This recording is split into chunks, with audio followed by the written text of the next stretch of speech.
Hello. Hello everyone. तो जैसा कि आपने वीडियो के थंबनेल में देख लिया है, तो अपने आखिरी के 3 महीने बचे हैं प्रीलिम्स के लिए। ठीक है। तो 25 मई को आई थिंक प्रीलिम्स है। तो आखिरी के 3 महीने में आपको कैसे क्या प्लान करना है, तो इस वीडियो में मैं बात करने वाला हूँ। तो क्या क्या अपन ब्रॉड इस वीडियो में कवर करने वाले हैं वो मैं बता देता हूँ पहले से।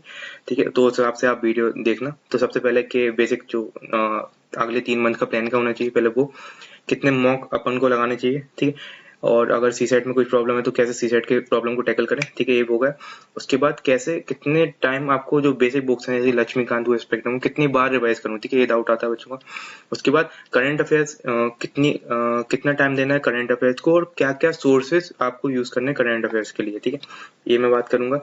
उसके बाद पीवाईक्यू को कैसे एनालिसिस करना है। ठीक है, और क्या इंपॉर्टेंस है पीवाईक्यू के लिए। ठीक है, उसके बाद बताऊंगा कि कैसे मैंने प्रीलिम्स क्लियर किया आराम से, और क्या prelims how is prelims the game of mindset. ठीक है, तो पहली बात, मैं ये सब बात करने से पहले मैं बता देता हूँ कि मैं क्यों ये वीडियो बना रहा हूँ, मतलब मैं होता क्यों कौन हूँ ये वीडियो बनाने वाला। तो स्लाइड, हाँ। तो भाई, what makes me eligible to make this video, तो मैंने 2023 प्रीलिम्स में 106 मार्क्स आए थे मेरे जीएस में। स्कोर कार्ड मेरे चैनल पर डला हुआ है, आप देख लेना एक बार। और उस टाइम काफी टफेस्ट प्रीलिम्स था। फिर 2024 में भी मैंने प्रीलिम्स क्लियर किया। ठीक है, और उसमें मेरे 100+, अभी स्कोर कार्ड तो आया नहीं है, लेकिन 100+ अराउंड जीएस में आ रहे थे। और 120 to 130 मार्क्स मेरे सीसेट में आ रहे थे। तो आप ठीक है, तो जैसे उसका स्कोर कार्ड आएगा वो भी मैं डाल दूंगा। ठीक है, तो इसलिए मुझे लगता है कि मैं प्रीलिम्स का गाइडेंस दे सकता हूँ। ठीक, अगर आपको सही लगे वीडियो तो आप देखो एंड तक, आपको काफी चीजें क्लियर होंगी आगे के 3 मंथ। ठीक है, तो सबसे पहले स्टार्ट करते हैं इस वीडियो को।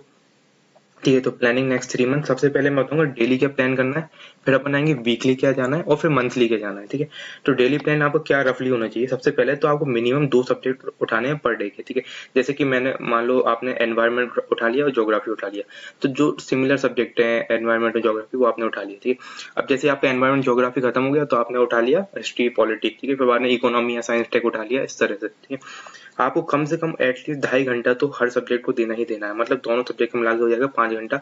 5 घंटे आपको स्टैटिक कवर करना है। ठीक है, उसके बाद जब स्टैटिक कवर हो जाए तो 1.5 घंटे आपको करंट अफेयर्स को देना है।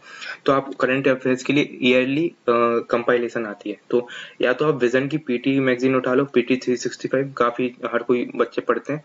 तो इसका अभी क्या है, अक्टूबर तक आ गई है पहला पार्ट, अब अक्टूबर के बाद वाला दूसरा पार्ट आ जाएगा मार्च के एंड तक। ठीक है, या तो आप सोने की मंथली मैगजीन पढ़ सकते हो, मैं तो सोने की मंथली मैगजीन पढ़ता हूँ, मुझे काफी सही लगती है।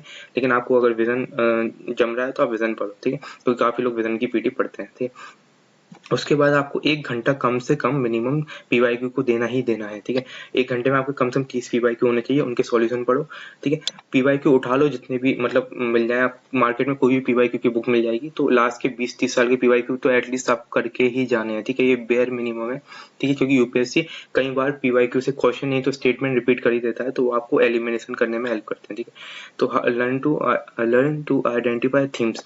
ये नहीं कि पीवाईक्यू सिर्फ आपने करके छोड़ दिया, आप थीम्स आइडेंटिफाई करो। जैसे कि फॉर एग्जांपल अगर मैं बात करूं मॉडर्न हिस्ट्री की। ठीक है, तो आप देखोगे कि आप जब पीवाईक्यू देखोगे तो आपको समझ में आएगा कि 1940s के बाद का टाइम यूपीएससी काफी ज्यादा पूछता है। जैसे कि अगस्त ऑफर पूछेगा, क्रिप्स मिशन पूछेगा, उसके बाद अपना कैबिनेट मिशन प्लान पूछेगा। ठीक है, तो ये सब, और क्या बोलते हैं अपना माउंट पैटर्न प्लान वगैरह ये सब। तो तो आपको एक बार समझ में आया कि हाँ उस डायरेक्शन से क्वेश्चन आ रहे हैं, तो आप उधर सोचने लगोगे। ऐसी पॉलिटी में आप देखोगे फंडामेंटल राइट, डीपीएससी वगैरह, पार्लियामेंट से क्वेश्चन आ रहे हैं, तो आप ऐसे थीम्स आइडेंटिफाई करोगे, तो आप पढ़ोगे जब जब आपका स्टैटिक यहाँ पढ़ने का हो रहा है, तो आप कोई चीजें पढ़ोगे जहाँ से क्वेश्चन ज्यादा आ रहे हैं। ठीक है, जिससे आपका क्या है, फोकस थोड़ी डायरेक्शन पढ़ाई वाली पढ़ाई होगी। क्योंकि बहुत बच्चे ये गलती करते हैं, पढ़ते जाते हैं फिर बोलते हैं प्रीलिम्स क्यों नहीं निकल रहा है, तो वो डायरेक्शन मतलब एक डायरेक्शन लेस पढ़ाई कर रहे हैं इसलिए। ठीक है, उसके बाद आपको 1 से 1.5 घंटा मिनिमम सीसेट को देना ही देना है, अगर सीसेट वीक है तो। ठीक है, वीक है तो क्या करना है, आपको पीवाईक्यू एनालिसिस करो। सीसेट के 10 से 15 साल के पुराने पीवाईक्यू है ना, तो उनमें से आप क्या करो, जो टफ टफ क्वेश्चन है ना वो करो, क्योंकि अब यूपीएससी इस सिंपल पीवाईक्यू ना देके टफ पीवाईक्यू दे रहा है। ठीक है, अब जैसे उसमें भी आप थीम आइडेंटिफाई करो, जैसे कि क्वेश्चन कहाँ से आ रहे हैं, कि नंबर सिस्टम से आ रहे हैं, परम्यूटेशन कॉम्बिनेशन से क्वेश्चन काफी ज्यादा आते हैं, तो इस तरह से आप थीम्स आइडेंटिफाई करो ठीक है, और मॉक लगाओ सीसेट की। अब क्या बोलते हैं, मॉक की बात मैं अभी आगे करूंगा। ठीक, तो सीसेट अगर आपका वीक है तभी आपको सीसेट को 1 से 1.5 घंटा देना है, नहीं तो आपका अगर आपको लगता है सीसेट आप कर लोगे तो आप अपना टाइम स्टैटिक में ज्यादा दो दिया। ठीक है, उसके तो कुल मिला के आप देखो तो 5 घंटे यहाँ पे, 1.5 घंटा और एक सब मिला के आपका 8 से 10 घंटा डेली होना ही चाहिए अगर आपको प्रीलिम्स निकालना है। तो this is the bare minimum time you can give, ठीक है, and you should give this bare minimum time 8 से 10 घंटा, ठीक है, फॉर द नेक्स्ट 3 मंथ, ठीक है। अब देखो आप ये डेली प्लान हो गया। अब आपको वीकली क्या करना है, जैसे मान लो मार्च का मंथ है, ठीक है। अब क्या किया, तो आपने क्या किया, संडे से लेके जैसे 2 से लेके 7 तक, ठीक है, आपने 7 दिन ये आपका जो बेसिक प्लान था वो आपने किया, मतलब 6 दिन सॉरी वीक में। अब at the end of the week आप क्या करो, जैसे 8 तारीख को संडे, सैटरडे या संडे को आप मॉक टेस्ट लगा लो, ठीक है, ये कर सकते हो आप, ठीक है। इस तरह से या तो आप ऐसा कर लो कि मिड वीक में जैसे वेडनेसडे को एक टेस्ट लगा लिया, एक सैटरडे को लगा लिया, ये कर सकते हो, या तो end of the week test लगा लो, ठीक है। बाकी वीक थ्रू आउट पढ़ा, ठीक है, तो ऐसे 2 से लेके आपने 7 तक पढ़ा और 8 को टेस्ट लगा लिया, 9 से लेके 14 तक पढ़ा, 15 को टेस्ट लगा लिया, ठीक है। तो ऐसा, ठीक है। और सब्जेक्ट कैसे पढ़ने हैं, डेली मैंने बताया सब्जेक्ट आपको 2 सब्जेक्ट उठाने, environment and geography. Environment and geography मान लो एनवायरमेंट एंड ज्योग्राफी आपका खत्म हो गया 2 से लेके 15 तारीख, 2 वीक में खत्म हो गया, ठीक है। तो आपने 16 से जब उठा लिया पॉलिटी और हिस्ट्री, ठीक है। तो इस तरह से आप मतलब हर बार पेयर उठाओ, 2 के पेयर में सब्जेक्ट उठाओ, ऐसे खत्म करो, ठीक है। और at the end of the week test लगाओ और टेस्ट का एनालिसिस करो, ठीक है। ठीक है, जिस दिन टेस्ट लगा रहा है उसी दिन टेस्ट का एनालिसिस कर लो, तो आपका पूरा दिन टेस्ट में चले जाएगा, बाकी 6 दिन वीक की पढ़ाई हो जाएगी, ठीक है। अब उसके बाद क्या बोलते हैं, तो आपको रफ आइडिया दूं तो मार्च से लेकर मिड अप्रैल तक 45 दिन के टाइम में आपको पहले रिवीजन होने जाना चाहिए, geography, polity, economy, science tech, environment, IR वगैरह पूरा सारे सब्जेक्टों का एक बार रिवीजन आपको मिड अप्रैल तक हो जाना चाहिए, 45 दिन में। उसके बाद मिड अप्रैल से मिड में मतलब 30 दिन, मतलब 1 महीने का जो टाइम होगा उसमें आपको सेकेंड रिवीजन करना है, ठीक है। और आखिरी का जो प्रीलिम्स का टाइम बचा होगा आपके 10-15 दिन आखिरी का, उसमें आपको थर्ड रिवीजन करना है, ठीक है। तो थर्ड रिवीजन ही आपका लास्ट रिवीजन होगा, कम से कम 3 रिवीजन तो आपको देने ही देने हैं। और आप देखोगे हर रिवीजन में आपका टाइम कम होते जाएगा। आपको पहले 45 दिन लग रहे थे तो 30 दिन लगेंगे, फिर आपको 10-15 दिन में हो जाएगा, क्योंकि आप काम की चीजें मतलब वो चीज बार बार देखोगे तो आपको याद होती जाएगी अपने आप, ठीक है। तो बेयर मिनिमम 3 रिवीजन करके जाओ एक बेयर मिनिमम है, ठीक है। उसके बाद मॉक टेस्ट कितने लगाने, तो एटलीस्ट 25 से 30 मॉक टेस्ट होने चाहिए। जैसे मान लो आप वीकेंड पे हर वीक में 2 मॉक लगाओ, तो मंथ के लगभग 8 से 10 मॉक हो जाएंगे आपके, ठीक है। तो मार्च में 10 मॉक हो गए, अप्रैल में 10 हो गए, ठीक है। तो 10-10 20 और मई में 5 के अराउंड मान लो तो 25 मॉक हो जाएंगे आपके, ठीक है। ठीक है, इसमें ये इंक्लूड करना है कि एक या दो आप रियल लाइफ एग्जाम सिमुलेशन भी दो।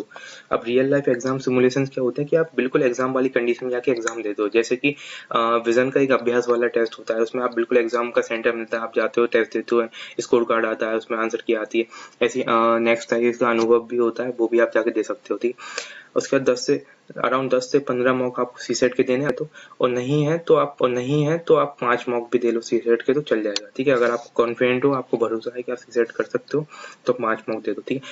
और पीवाईक्यू के पेपर लगाने ही लगाने हैं। जैसे आपने पीवाईक्यू पहले किया तो पहले आपने सब्जेक्ट वाइज किया था कि पॉलिटी के क्वेश्चन कर लिए, हिस्ट्री के कर लिए, इकोनॉमी के कर लिए, ज्योग्राफी कर लिए। अब आप आओ ईयर वाइज, 13 से लेके 24 तक के 12 साल की पीवाईक्यू आपको पेपर वाइज, मतलब 2013 का पेपर एक साथ, 14 का एक साथ, 15 का एक साथ, इस तरह से, ठीक। तो ये मॉक टेस्ट का पूरा सिनेरियो हो गया, ठीक। इसमें से अगर आप 70 to 80% भी इम्प्लीमेंट कर लिए तो बहुत है मेरे हिसाब से, ठीक। एक आइडियल मैं बता रहा हूँ कितना करना चाहिए, ठीक। तो अब मैं फाइनली इस टॉपिक पर बात करूंगा कि क्यों प्रीलिम्स गेम ऑफ माइंडसेट इसे कहते हैं, ठीक है। तो ऐसा है कि प्रीलिम्स में इसको आपको ऑप्शन मार्क करना होता है, तो कभी कभार अपनी ओवर थिंकिंग की वजह से ऑप्शन गलत हो जाता है। कभी कभी हड़बड़ाहट में जो गोला सर्कल भरना होता है वो गलत भर जाता है। तो ज्यादातर अपनी सिली मिस्टेक्स की वजह से प्रीलिम्स नहीं होता है, ठीक।